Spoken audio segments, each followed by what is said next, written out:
আসসালামু আলাইকুম দর্শক শ্রোতা ভাই ও বোনেরা, আমি আজকে এসেছি জয়পুরহাট জেলার আক্কেলপুর উপজেলার শেষ সীমানা। এটা বগুড়া জেলার শেষ সীমানা, আদমদিঘির পাশাপাশি এবং আক্কেলপুরের পাশে দেওরা গ্রামে। তো এখানে ঐতিহ্যবাহী কিন্তু একটা মেলা হয়। এর আগে আমি একটা প্রতিবেদন দেখেছিলাম। তো আমি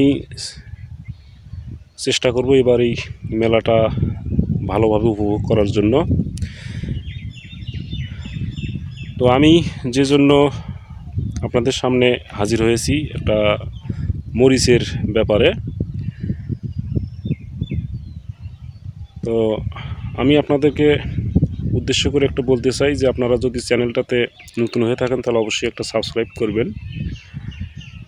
নতুন নতুন ভিডিও আপডেট আপনাদের কাছে চলে যাবে। তো এই এলাকায় ব্যাপক হারে কিন্তু এই মরিচটা চাষাবাদ হয়ে থাকে।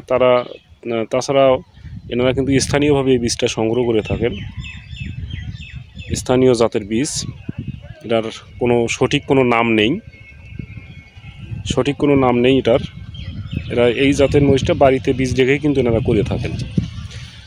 তো মরিচ কিন্তু এটা দীর্ঘ সময় কিন্তু মরিচ লাস্টিং করে না, গাছের জীবনকাল খুবই কম।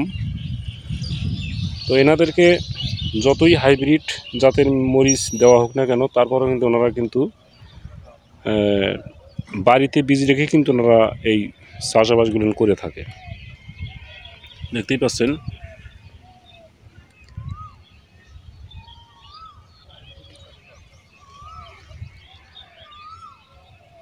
মরিচের গাছের গ্রোথ কিন্তু সেরকম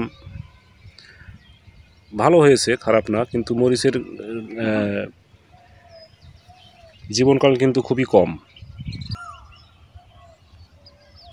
আর এখানে যে নেটের বেড়া দেওয়া হয়েছে এই পাশের জমিটাতে, নেটের বেড়া উনি দিয়েছে মূলত গরু ছাগল এর হাত থেকে কিন্তু এই জমিটাকে রক্ষা করার জন্য। তো এই বেড়ার কিন্তু আরও একটা কাজ আছে, সেটা হলো এই বেড়াটা কিন্তু মাছির হাত থেকে কিন্তু ফসলটাকে রক্ষা করতে পারে অনেকটাই। তো এই কারণেও কিন্তু উনি হয়তো বা এটা জানে না যে এই বেড়াটার আসলে মূল কাজটা উনি কি উপকার পাচ্ছেন এটার থেকে। এই পুরো জমি কিন্তু এই বেড়া দিয়ে দেওয়া আছে, ওই পাশটায় কিন্তু ফাঁকা আছে। তো এই বেড়া দিয়ে কিন্তু অনেকটাই কিন্তু উনি পোকার হাত থেকে অজান্তে কিন্তু উপকার পাচ্ছেন। ইনি এখানে পাশাপাশি কিন্তু ওলকপি দিয়েছেন, ওলকচু, এটা ওলকপি না, ওলকচু। তো এটারও কিন্তু ফলন কিন্তু ব্যাপক হয়। একটা ওলকচু কিন্তু প্রায় 5 কেজি, 6 কেজি, 7 কেজি পর্যন্ত হতে পারে। এটা উনি মানে সাথী ফসল হিসাবে এটা কিন্তু করেছেন। দিন দিন কিন্তু এটার চাহিদাও কিন্তু বেড়েই চলেছে। দেখতেই পাচ্ছেন এগুলো কিন্তু সব দেশি ভ্যারাইটি, এটার কিন্তু কোনো জাত নাই, কোনো নাম নেই। তা আসলে এই যা কৃষকদেরকে অনেক চেষ্টা করার পরেও কিন্তু এনাদেরকে সঠিক পথে কিন্তু আনানো সম্ভব হয়নি। তো আজকের মতো বিদায় নিচ্ছি। ওকে ভাই, আসসালামু আলাইকুম।